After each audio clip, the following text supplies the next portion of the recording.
शांत।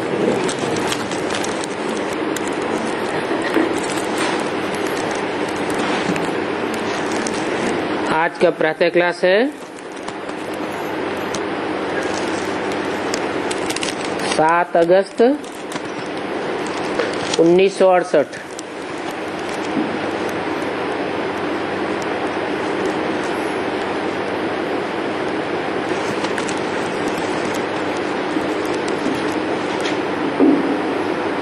बाप कहा जाता है करन करावन हार को। करता भी है और कराता भी है।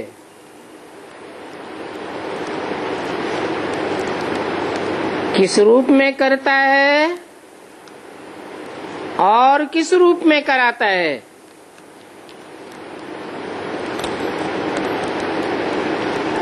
गाते हैं तुम मात पिता हम बालक तेरे। ब्रह्मा माता के रूप में कर्म करके दिखाता है और बाप शिव शंकर भोलेनाथ के रूप में बच्चों से कराता भी है।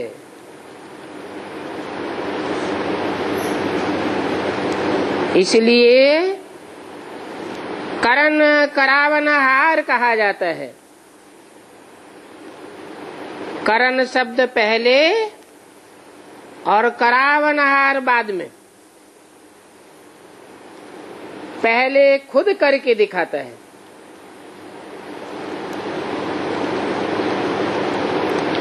तुम साहबजादों को भी समझना चाहिए, क्योंकि इस सृष्टि में तुम ऊंचते ऊंच हो। क्या बात समझना चाहिए कि बाप करनहार भी है, करके दिखाता भी है ब्रह्मा द्वारा। उसके बावजूद भी अगर देखकर बच्चे नहीं करते हैं, नहीं कर पाते हैं, तो येन केन प्रकारेण खुद करे या न करे, ऐसे रूप के स्वरूप के धारण करने के आधार पर बच्चों से कराता जरूर है।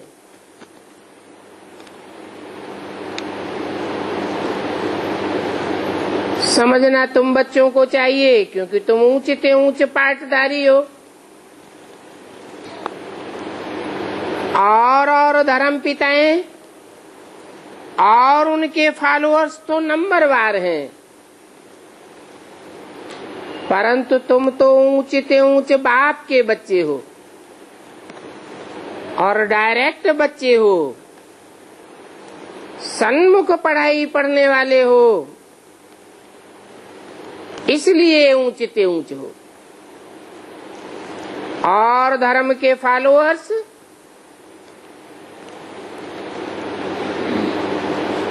डायरेक्ट बाप से पढ़ाई नहीं पढ़ते, वो अपने धर्म पिताओं के द्वारा पढ़ेंगे।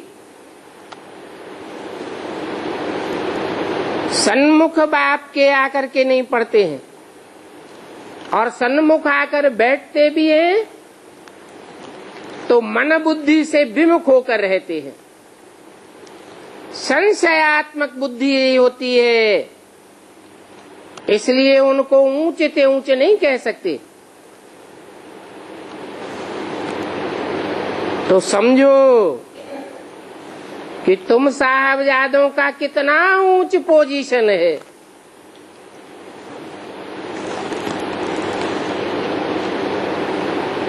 समझदार मनुष्य जात को ही कहा जाता है, और मनुष्य जाति में भी वैरायटी धर्म के लोग हैं। नंबरवार समझदार कहेंगे, परंतु तुम तो सबसे ऊंच हो।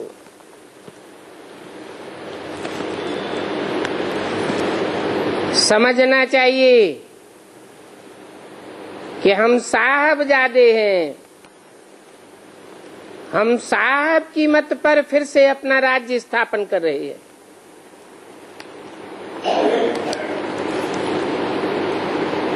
अपनी मत पर या मनुष्यों की मत पर या कोई महात्मा सिद्धात्मा धर्मपिता की मत पर नहीं,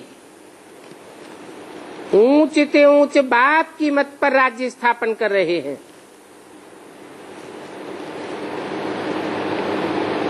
ये बात भी सभी बच्चों की बुद्धि में नहीं याद रहती है।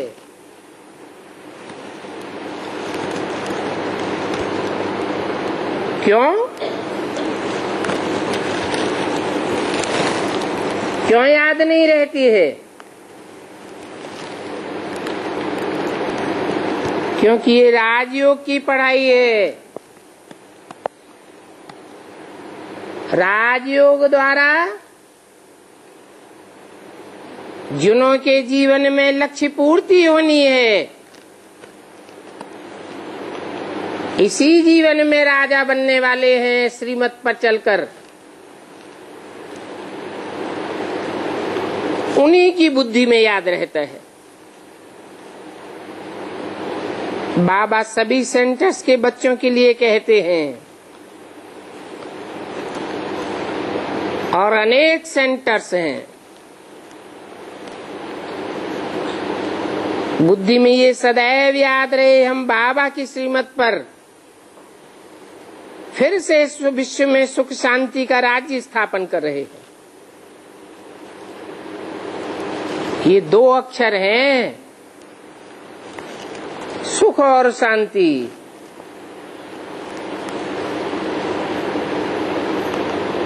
और कोई धर्म के फॉलोअर्स ने, धर्म पिता के बच्चे ने संपूर्ण सुख शांति का राज्य स्थापन नहीं किया,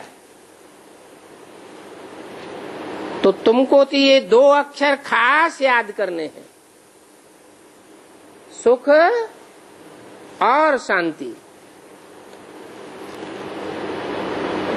इसके लिए तुम बच्चों को कितना ज्ञान मिलता है, बुद्धि कितनी विशाल होनी चाहिए।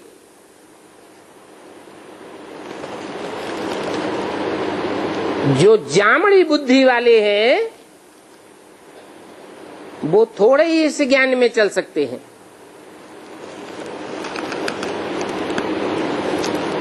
क्योंकि अपन को साहबजादे साहबजादी नहीं समझते। साहबजादे समझो तो सब पाप भस्म हो जावे। बहुत बच्चे ऐसे हैं जिनको सारा दिन बाप की याद रहती ही नहीं है, और हम साहबजादे हैं ये भी बुद्धि में याद नहीं रहता। नहीं तो स्कूल में स्टूडेंट्स तो जानते हैं ना कि हमको कौन सा टीचर पढ़ाते हैं। असिस्टेंट टीचर पढ़ाते हैं या सुप्रीम टीचर पढ़ाते हैं।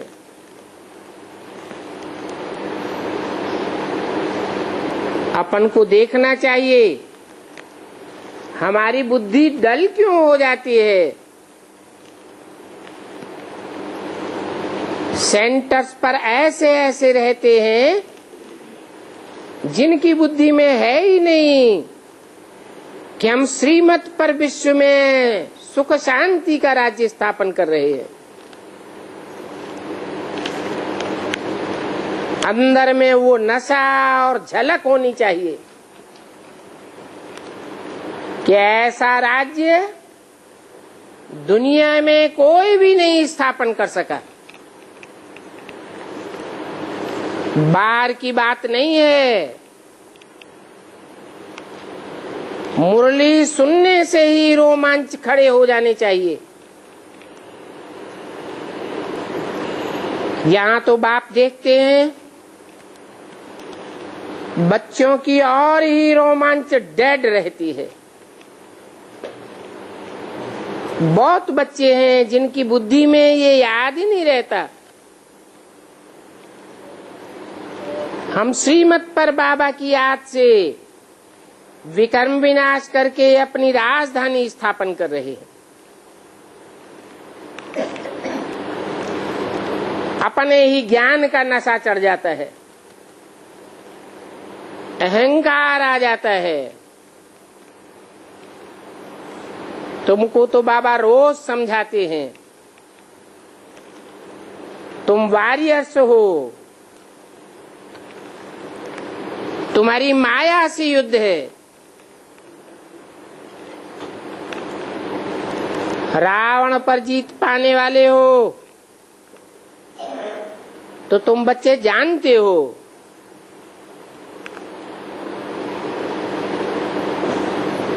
कि बाप बंदर बुद्धियों को ही मंदिर लायक बनाते हैं, परंतु इतना नशा और इतना खुशी रहती नहीं है। कोई छोटी मोटी चीज भी न मिली तो बस माया की जंजीर में जकड़ जाते हैं, फंस पड़ते हैं, लड़ने लग पड़ते हैं।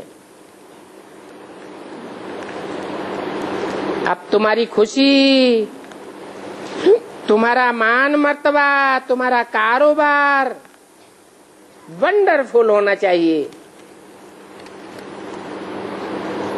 नहीं तो क्या क्या किचड़ा इकट्ठा करते रहते हैं।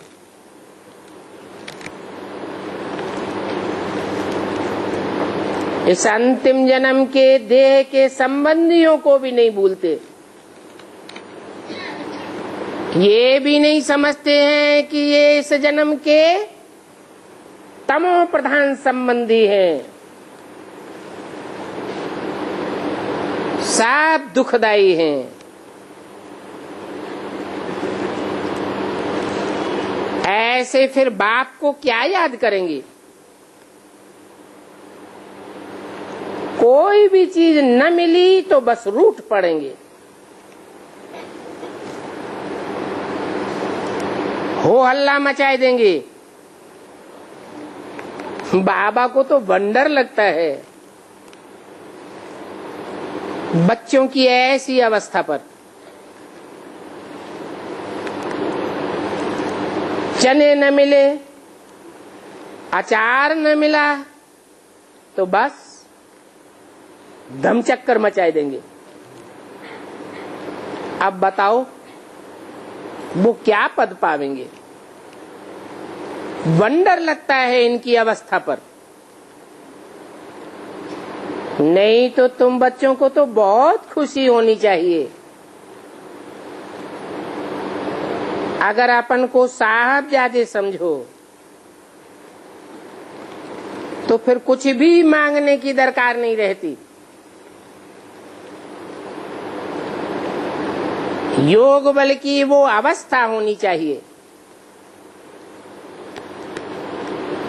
समझना चाहिए बाबा तो हमको रोज इतना अथाह खजाना देते हैं जो 21 जन्म तक हमको कोई से कुछ भी मांगने की दरकार नहीं रहेगी।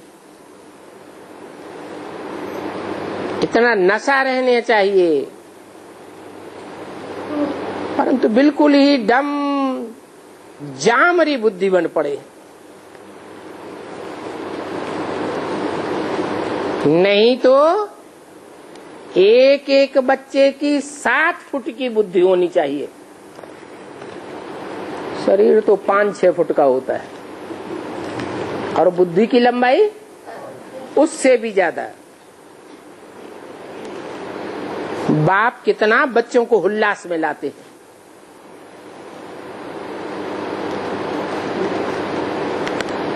बुद्धिमान बाप के बुद्धिमान बच्चे हैं ना, तो तो बुद्धि विशाल होनी चाहिए या देवान विशाल होना चाहिए?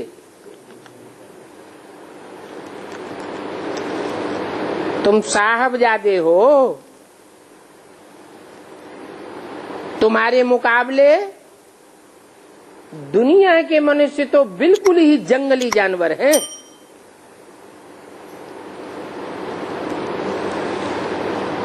राक्षस हैं, हिरण्यकश्यप जैसे दैत्य हैं, उनको तुम समझाते हो।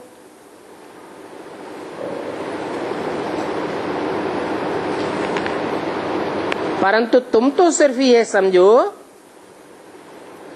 कि हम बाप के सामने बैठे हैं, बाप को याद करते रहेंगे तो तुम्हारे पाप कर्म भस्म होते रहेंगे। बाप समझाते हैं, बच्चे माया तुम्हारा बड़ा कड़ा दुश्मन है, औरों का इतना दुश्मन नहीं है। किन औरों का? जो और धर्मों में कन्वर्ट होने वाले ब्राह्मण हैं, या जो और 500 करोड़ की दुनिया है। लेकिन तुम्हारा माया कड़ा दुश्मन है।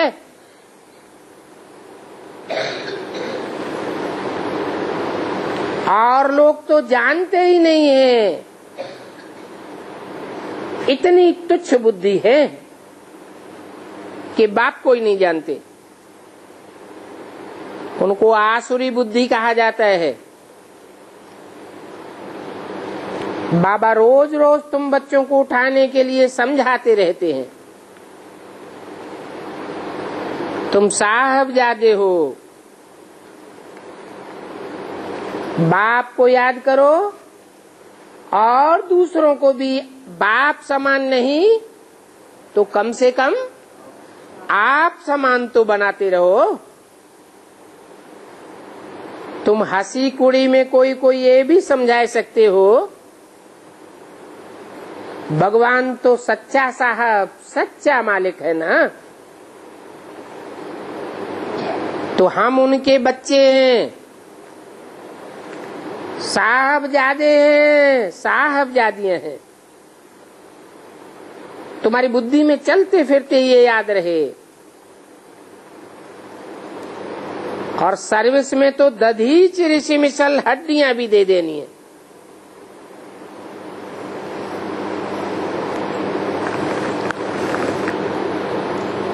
और यहाँ हड्डियां तो देना क्या, बच्चे तो समझते हैं हम यहाँ आए हैं अथाह सुख लेने के लिए। हड्डी निकाल के देने में तो कितना दुख होता होगा।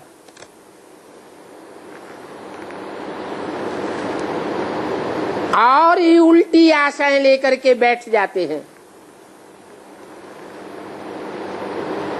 उनको फिर सर्विसेबल कहेंगे क्या?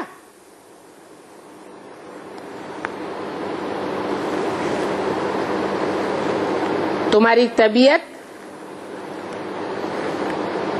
इन विनाशी चीजों से कोई थोड़ा ही अच्छी हो जाएगी। समझते हैं कॉस्टली दवाई मिले तो हम ठीक हो जाएंगे। डिलीशियस भोजन मिले तो हम ठीक हो जाएंगे।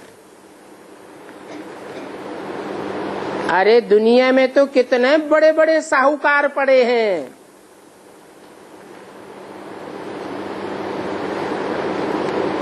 बड़े बड़े वैद्य लोग उनको सोने की भस्म खिलाते हैं, फिर भी जिनको मरना होता है मर ही जाते हैं। बीमारी बढ़नी होती है तो बढ़ ही जाती है। समझते नहीं है कि पूर्व जन्म के कर्म भोग हैं, वो कर्म भोग भोगने बगैर बीमारी खलास नहीं हो सकती है।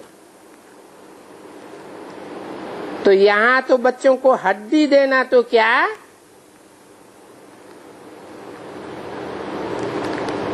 अथाह सुख चाहने की चाहना रहती है।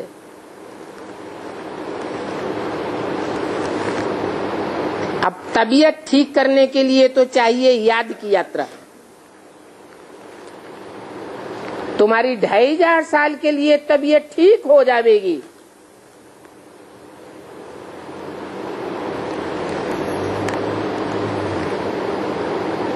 फिर इसके लिए वो खुशी भी रहनी चाहिए।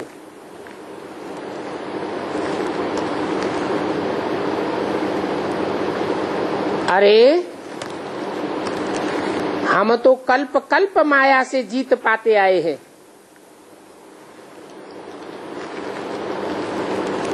फिर 5000 वर्ष के बाद माया हमें पूरा ही हराए देती है, फिर हम जीत पहनते हैं और बाप ही आकर के हमको जीत पहनाते हैं। सोचना चाहिए अभी भारत में कितना दुख है।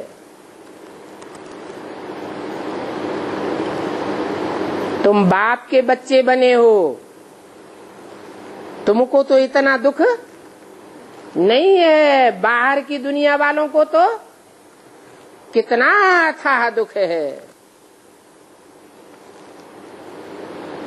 और अभी तो और ही अथाह दुख आने वाला है।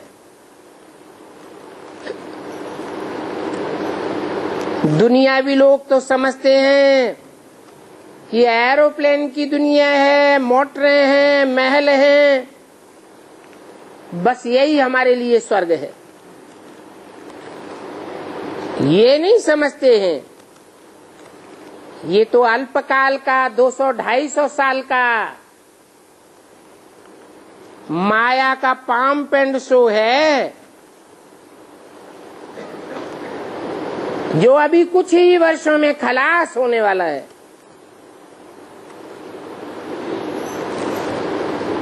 लाखों करोड़ों अरबों खर्च करते रहते हैं,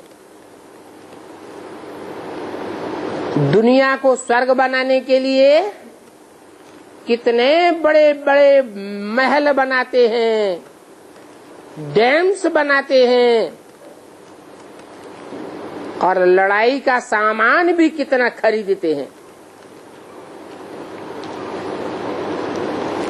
ऐसे लगता है कि एक दो को खत्म ही करने वाले हैं।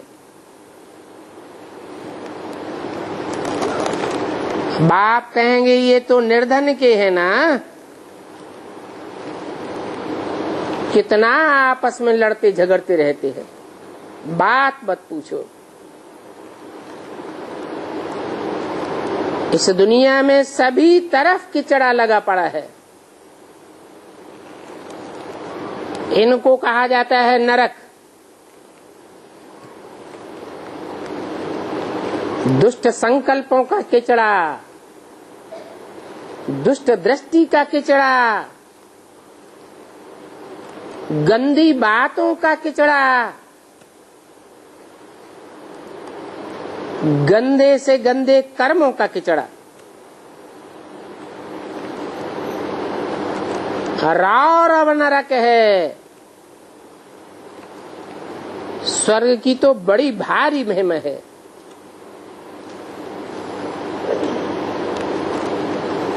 तुम बड़ौदा की महारानी से जाकर पूछो,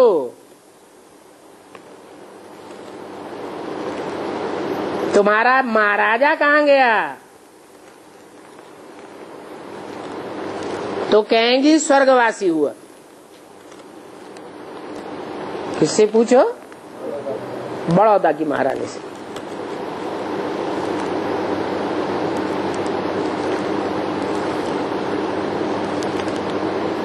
ब्राह्मणों की दुनिया में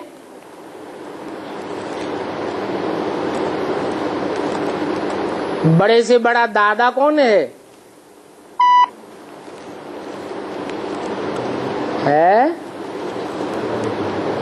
कौन?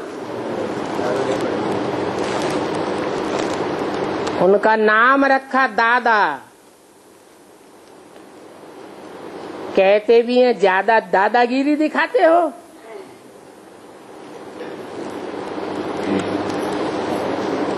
अब दादा तो कहा जाता है बड़े भाई को।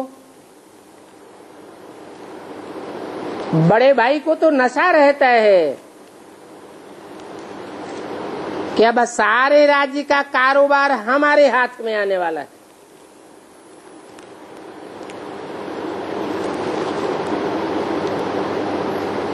तो बोला बड़ौदा की महारानी से पूछो तुम्हारा महाराजा कहाँ है? कहेंगी स्वर्गवासी हुआ। अब स्वर्ग किसको कहा जाता है ये भी तो कोई जानते नहीं है। स्वर्ग कहा ही तब जाता है जब दुनिया के लोग सारे के सारे स्वयं स्थिति में स्थित हो जाए, उस दुनिया को कहा जाता है स्वर्ग। वहां कोई भी भूत प्रेत नहीं बनता, सूक्ष्म शरीरधारी वहां होते ही नहीं। कितना घोर अंधियारा है। पहले तुम बच्चे भी घोर अंधियारे में थे। अभी बाप कहते हैं मैं तुमको ईश्वरीय बुद्धि देता हूं।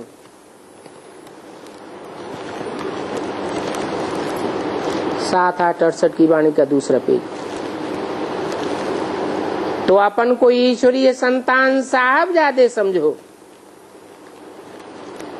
साहब पढ़ाते हैं शाहजादा बनने के लिए।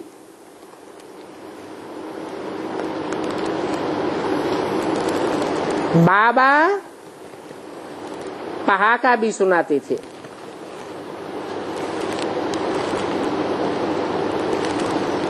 रीढ़ बकरियां छा जाने,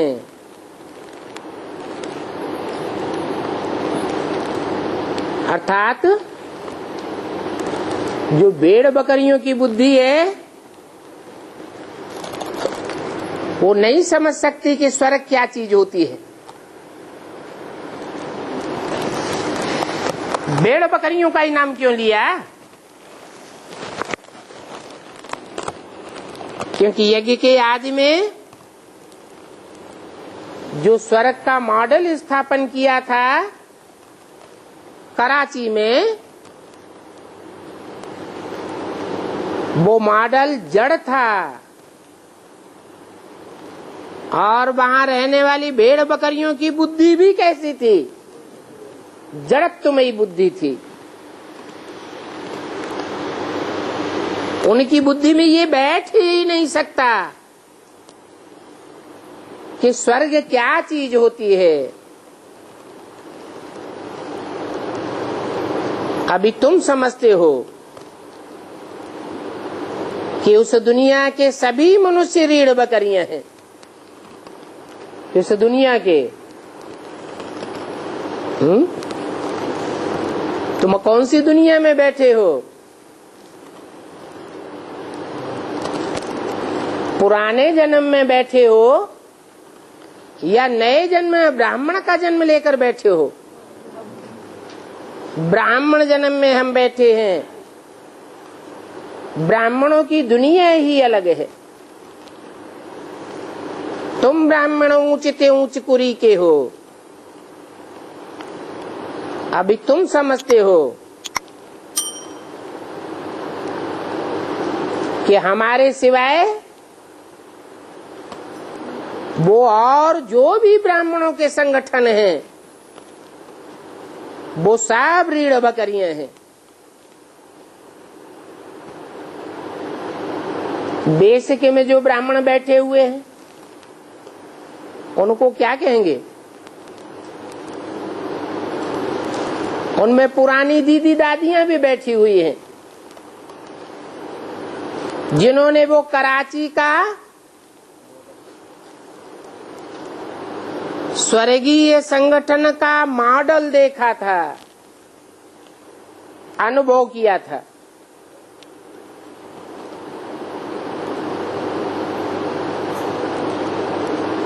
जब उनकी ही बुद्धि में नहीं बैठा तो औरों की बुद्धि में कैसे बैठेगा? कुछ भी नहीं जानते। क्या क्या बैठ करके उपमाएं करते रहते हैं। वही शास्त्रों की ट्रां ट्रां करते रहते हैं।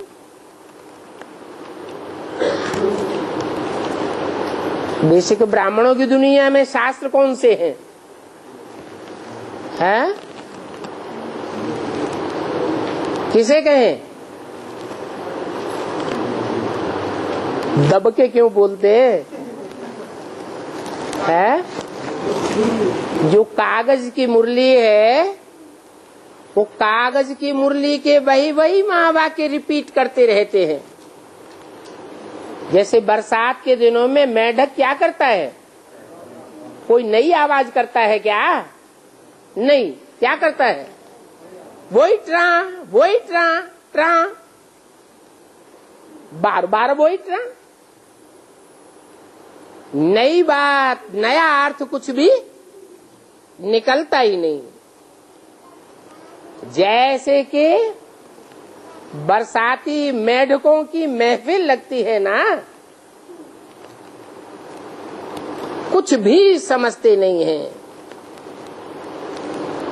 अभी तुम्हारी बुद्धि में तो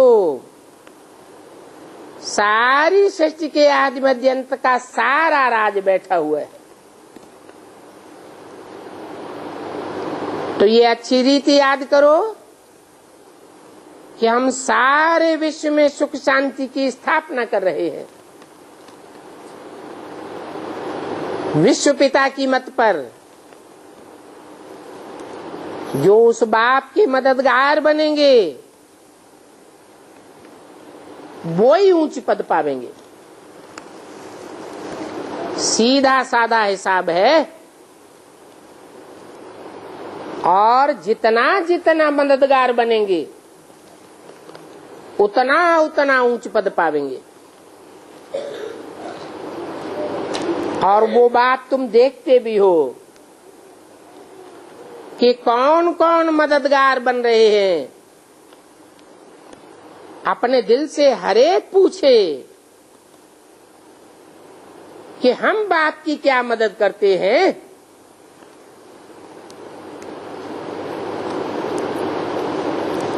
कहीं हम रीढ़ बकरियां तो नहीं है? नहीं तो बकरे बकरियों को अहंकार कितना रहता है। कैसे? सारा दिन क्या आवाज निकलेगी? मैं। अगर उनको कुछ बताओ तो और ही गुरुर गुरुर करने लग पड़ते हैं।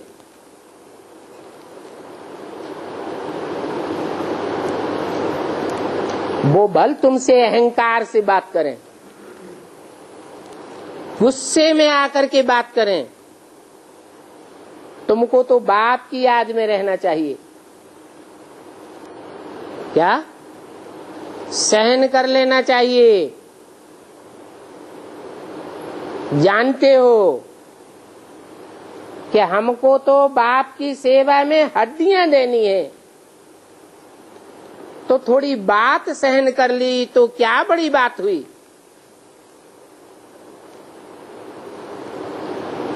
नहीं तो दुनिया में गायन तो है, हरामजादे, साहबजादे और फिर शाहजादे। बाबा ने तो तीनों ही बातें अर्थ सहित समझाई हैं।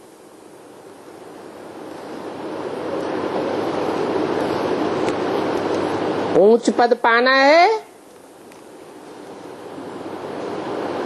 तो हड्डी हड्डी स्वाहा करके सर्विस करनी है। बाबा सभी सेंटर्स के बच्चों से बात कर रहे हैं। जितना हो सके सेवा में हड्डियां देनी है।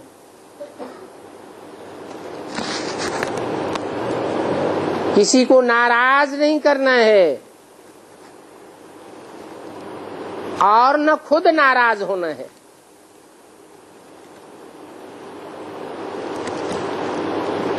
और फिर अहंकार भी नहीं आना चाहिए कि हमने इतना सहन किया, हम यह सेवा करते हैं, हम कितने होशियार हैं। अगर ये बात भी बुद्धि में आती है तो कहेंगे देह अभिमान है। देह अभिमानी को ही हरामजादा कहा जाता है। उनकी चलन ही ऐसी होती है जो आगे चल के उनको अपने ऊपर ही बहुत शर्म आवेगा। नहीं तो तुम्हारे जैसा सुखी और कोई हो नहीं सकता।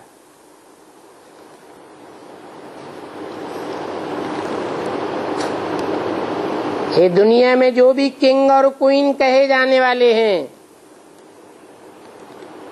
वो सभी मर जाने वाले हैं। जो भी बड़े बड़े आदमी हैं अखबारों में फोटो निकलते रहते हैं, रेडियो टेलीविजन में उनके फोटो आते रहते हैं।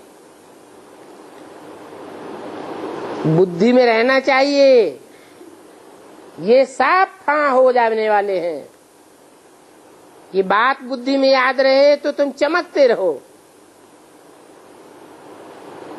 सेंटर्स में कोई अच्छे अच्छे महारथी हैं, कोई घोड़े सवार भी हैं, उनमें बड़ी विशाल बुद्धि होनी चाहिए। देखने में आता है कैसी अच्छी अच्छी ब्राह्मणियां हैं, कोई तो बहुत ही मददगार हैं, सर्विस में उछलती रहती हैं, कितना खुश होती है।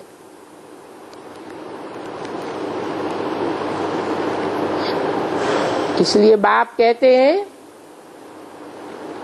कि रीढ़ बकरियां क्या जाने रचयिता बाप और रचना के आदि मध्य अंत को। तुमको कितना नशा चढ़ा रहना चाहिए। सर्विस बिगर क्या पद पावेंगे। माँ बाप को तो बच्चों के लिए रिगार्ड रहता है ना, परंतु ऐसे ऐसे बच्चे हैं जो अपना रिगार्ड खुद ही नहीं रखते। तो फिर बाबा ऐसे बच्चों को क्या कहेंगे।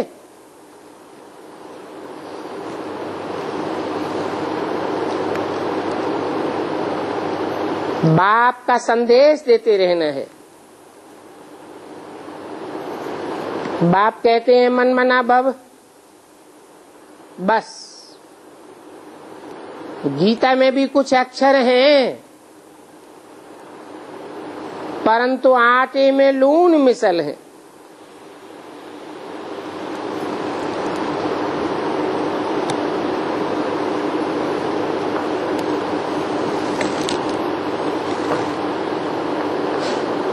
बुद्धि में सारी दुनिया की थोड़ी थोड़ी जानकारी भी रहनी चाहिए।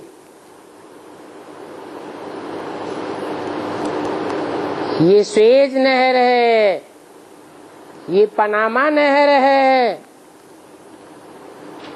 बुद्धि में आना चाहिए कितनी बड़ी दुनिया है, और इतनी बड़ी दुनिया में कितने करोड़ों मनुष्य हैं।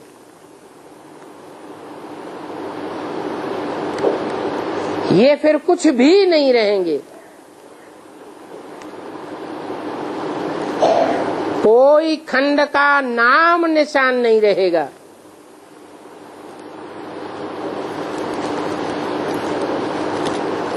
क्योंकि तुम स्वर्ग के मालिक बनते हो। भारत खंड में ही स्वर्ग की स्थापना होती है। ये दिन रात खुशी रहनी चाहिए। नालिश तो बहुत सहज है, समझाने वाले भी बड़े रमतू रमजबाज चाहिए। हेड ऑफिस है ना, परंतु क्या करें, म्यूजियम आदि खुलते रहते हैं तो कहते हैं बाबा हमको सर्व से बुलबुजो।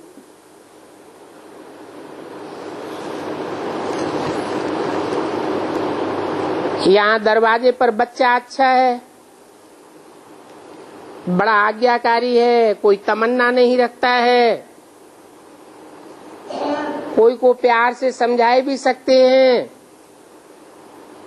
इसके लिए किसको जानना भी जरूरी है। अनेक प्रकार की युक्तियां होती हैं समझाने की। बाप कहते हैं मैं तुमको बड़ा डिप्लोमेट बनाता हूं। वो दुनिया वाले तो डिप्लोमेट राजदूत को कहते हैं। तो तुम बच्चों की बुद्धि में भी ये बात याद रहनी चाहिए। ओहो, बेहद का बाबा हमको डायरेक्शन देते हैं, तुम उन डायरेक्शंस को धारण करके औरों को भी बाप का परिचय देते रहेंगे तो सब खुश होते रहेंगे। तुम्हारे सिवाय बाकी तो सभी नास्तिक हैं। तुम हो आस्तिक क्योंकि तुम एक बाप के ऊपर आस्था रखते हो, और वो भी बाप को पहचान करके आस्था रखते हो। दुनिया में तो भगवान बाप को कोई जानते ही नहीं। यदा कदा कोई जान भी लेते हैं तो आज जानते हैं, कल आस्था टूट जाती है। तो फिर उन्हें आस्तिक कहें या नास्तिक कहें? तुम्हारे में भी नंबरवार हैं, कोई नास्तिक भी हैं, क्योंकि बाप को याद ही नहीं करते हैं। खुद भी कहते रहते हैं बाबा हम भूल जाते हैं, तो नास्तिक ठहरे ना। ऐसा बाप जो तुमको साहबजादा से शाहजादा बनाते हैं वो याद भी नहीं रहता। ये बात समझने में भी बड़ी विशाल बुद्धि चाहिए। बाप कहते हैं मैं हर 5000 वर्ष के बाद आता हूं, और आकर के तुम्हारे द्वारा ही कार्य कराता हूं।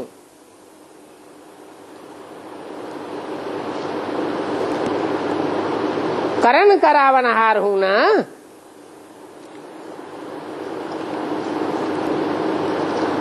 तुम वारियर्स कितने अच्छे हो।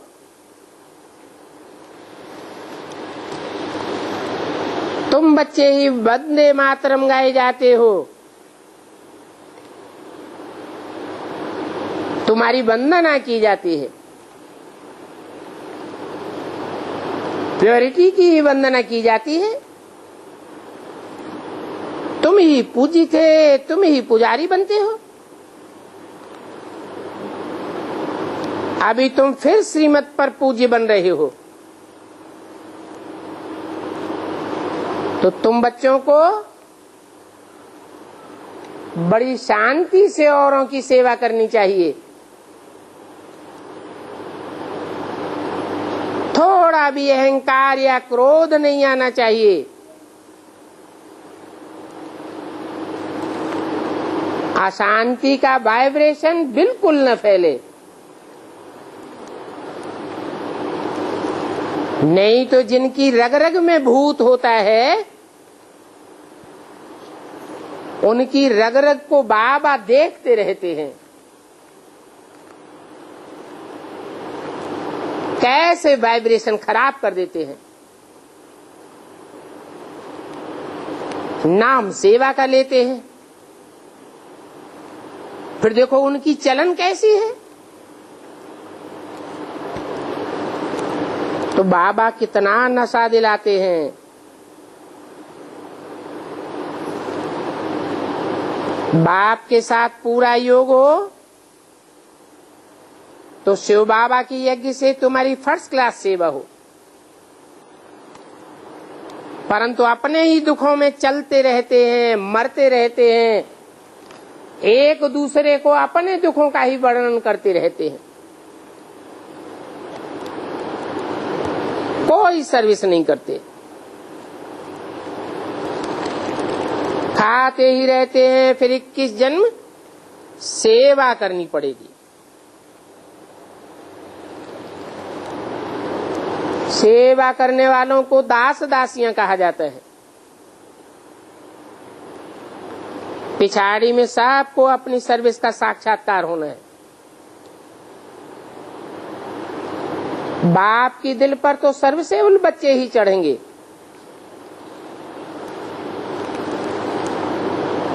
बाबा को देखो, बच्चे को एरोप्लेन में भेज दिया खजाना पहुंचाने के लिए। ये सर्विस में मदद करनी होती है।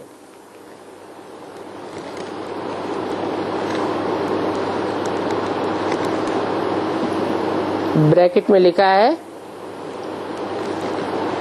कल भाऊ विश्वरतन अहमदाबाद से एरोप्लेन में बंबई गए हैं। बाप दादा की मुरलियां, टैप आदि पहुंचाने, रसद भेजने। ट्रेन का रास्ता खराब है, फिर भी गए हैं। बाबा कहते हैं, रीढ़ बकरियों को शेर दिल बनाना है, बंदरों को तुम शिवालय के लायक बनाते हो।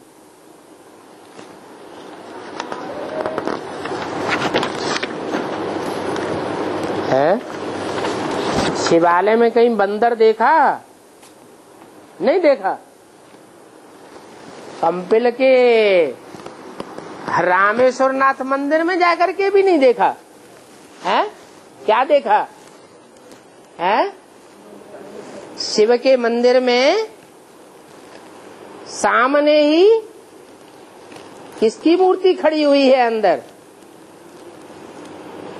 हनुमान की मूर्ति भी शिवलिंग के सामने ही खड़ी हुई है। तो बंदर है या मंदिर लायक है? क्या कहेंगे? पूजा तो करते हैं, तो पूजा पवित्र की जाती है या अपवित्र की जाती है? तुम्हारी सर्विस ही ये है, किसी को अमरलोकवासी बनाना। 7-8-68 की वाणी का 3रा पेज। बाबा हिम्मत बच्चों को दिलाते हैं, धारणा करो, परंतु देह अभिमानियों को धारणा हो नहीं सकती है। तुम जानते हो, बाप को याद करके हम इस वैश्यालय से उस पार जाते हैं, तो सर्विस भी करके दिखाना है। बाबा तो चिट्ठियों में भी अभी लिखते रहते हैं, लाडले रूहानी साहबजादे साहबजादियां। अभी श्रीमत पर चलेंगे, महारथी बनेंगे, तो भविष्य में साहबजादे जरूर बनेंगे। अगले जन्म में या इसी जन्म में? एम ऑब्जेक्ट ही तुम्हारी जीवन की ये है क्या? साहबजादे बनकर फिर शाहजादी बनना। एक ही सच्चा बाबा तुमको सभी बातें समझाते रहते हैं। सेवा करके औरों का कल्याण करना है। योग बल नहीं रहता तो ढेर की ढेर इच्छाएं पैदा होती रहती हैं। यह चाहिए, वह चाहिए, ये नहीं मिला, वो नहीं मिला। वो खुशी नहीं रहती है कि हम बेहद के वैरागी हैं। नहीं तो बच्चों के लिए खुशी जैसी खुराक नहीं। और तुम साहबजादों को तो बहुत ही खुशी होनी चाहिए।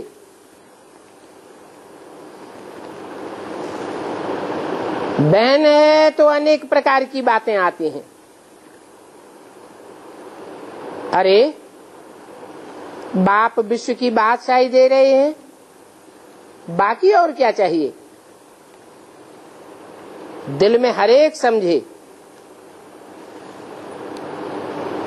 कि हम इतने बड़े बाबा की क्या सर्विस करते हैं। बाप कहते हैं सभी को मैसेज तो देते जाओ। क्या मैसेज? मैसेज में क्या देना होता है? अरे त्रिमूर्ति में 3 मूर्तियों की मैसेज है। भगवान आया हुआ है, नई दुनिया स्थापन हो रही है, पुरानी दुनिया का विनाश होने वाला है। और जो नई दुनिया स्थापन होनी है उसमें विष्णु द्वारा पालना भी प्रत्यक्ष होगी। मुख्य बात है साहब आया हुआ है। वास्तव में तुम ब्रदर्स हो, भले कितनी भी बड़ी सभा बैठी हुई हो, तुम बड़ी सभा में भी कह सकते हो अभी शिव भगवान वाच है। सभी ब्रदर्स का एक ही वह बाप आया हुआ है।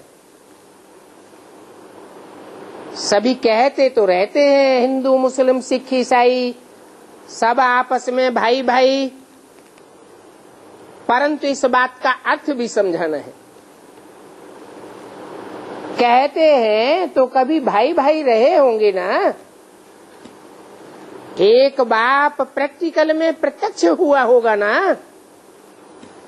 वो समय अभी आ गया है। भाई भाई को भाई भाई की मदद करना चाहिए, इस ख्याल से भाई भाई कह देते हैं। यहाँ तो बाप कहते हैं बच्चे तुम सभी भाई भाई हो, और बाप है ईश्वर की स्थापना करने वाला। परंतु हेवन बनाते हैं तुम बच्चों के द्वारा। सर्विस की युक्तियां बाप बहुत समझाते रहते हैं। मित्र संबंधियों को भी उठाना है। देखो बच्चे विलायत में हैं, वो भी सर्विस कर रहे हैं। दिन प्रतिदिन लोग आफतें आती हुई देखकर समझेंगे कि मरने से पहले हम अपना भरोसा तो ले ले में। अपने मित्र संबंधियों को उठाते रहेंगे, पवित्र भी रहते हैं। बाकी भाई भाई की अवस्था बन जावे ये जरा मुश्किल है। वो अवस्था तो होनी ही है पिछाड़ी को। बाप तो अभी साहबजादों का टाइटल कितना अच्छा देते हैं। अपन को देखना चाहिए। सर्विस नहीं करेंगे तो हम क्या बनेंगे।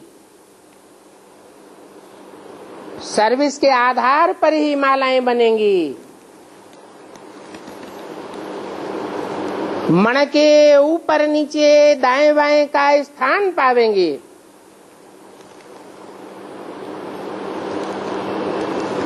अगर कोई ने ईश्वरीय सेवा में तन मन धन से जमा नहीं किया है और सर्विस नहीं करते हैं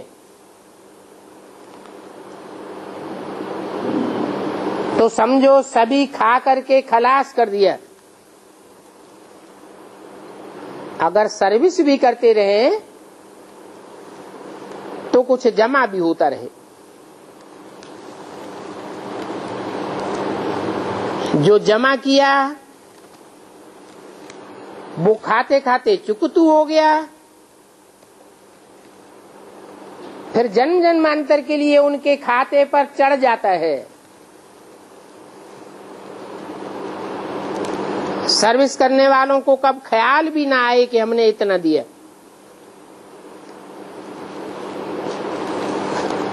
हम अपना दिया हुआ खाते हैं, क्या ख्याल आना चाहिए है? जो हमने दिया वो भविष्य में लेने के लिए दिया है, और जो यज्ञ से खाते हैं वो हम बाप का खाते हैं। उल्टा विचार नहीं आना चाहिए। बाकी हाँ, जो सर्विस ही नहीं करते हैं वो क्या बनेंगे। यहाँ तो बच्चे आते हैं, कुछ न कुछ लाते हैं, उनसे सभी की परवरिश होती है। इसलिए जो लाने वाले हैं उनकी खातिरी भी करते हैं। समझना चाहिए कि वो हमको खिलाने वाले हैं, तुमको उनकी सेवा करनी चाहिए, खुशी देनी चाहिए। ये बल पूर्व जन्मों का हिसाब किताब भी है। मनसा वाचा कर्मणा उन्हों की सर्विस ही नहीं करेंगे तो तुमको अनेक जन्म की खुशी कैसे मिलेगी। भोजन भी शिव बाबा को याद करके बनाना है तो उसकी ताकत तुमको भी मिलेगी, और यज्ञ में धन अर्पण करने वालों को भी मिलेगी। दिल से पूछना चाहिए हम क्या क्या करते हैं, सभी को राजी करते हैं या दुखी करते हैं। जो महारथी बच्चे हैं वो कितनी सर्विस कर रहे हैं। बाबा रेगजीन पर चित्र बनाने की भी कोशिश करा रहे हैं। ऐसे रेगजीन के चित्र हो जो फोल्ड किए जा सके और कभी टूटे फूटे भी नहीं, कहाँ भी ले जा सकते हैं। बाबा के बच्चे बैठे हैं, देखेंगे इतने चित्र बन रहे हैं, आप ही भेज देंगे। नहीं तो निराकार बाप पैसे कहाँ से लावेंगे। समझना चाहिए ये सभी सेंटर से कहाँ से चलते हैं, बच्चे ही तो चलाते हैं ना। शिव बाबा कहते हैं मेरे पास तो एक कौड़ी भी नहीं है। आगे चल के तुमको आप ही कहेंगे हमारा मकान तुम काम में लगा दो, फिर तुम यह भी कहेंगे अभी तो टू लेट हो गया।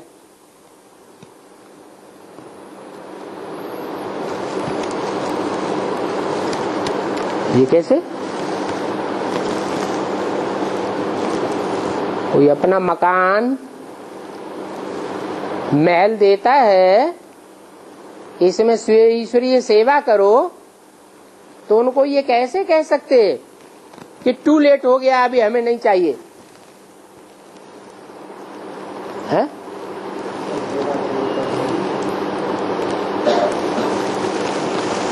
टू लेट कब हो जाएगा?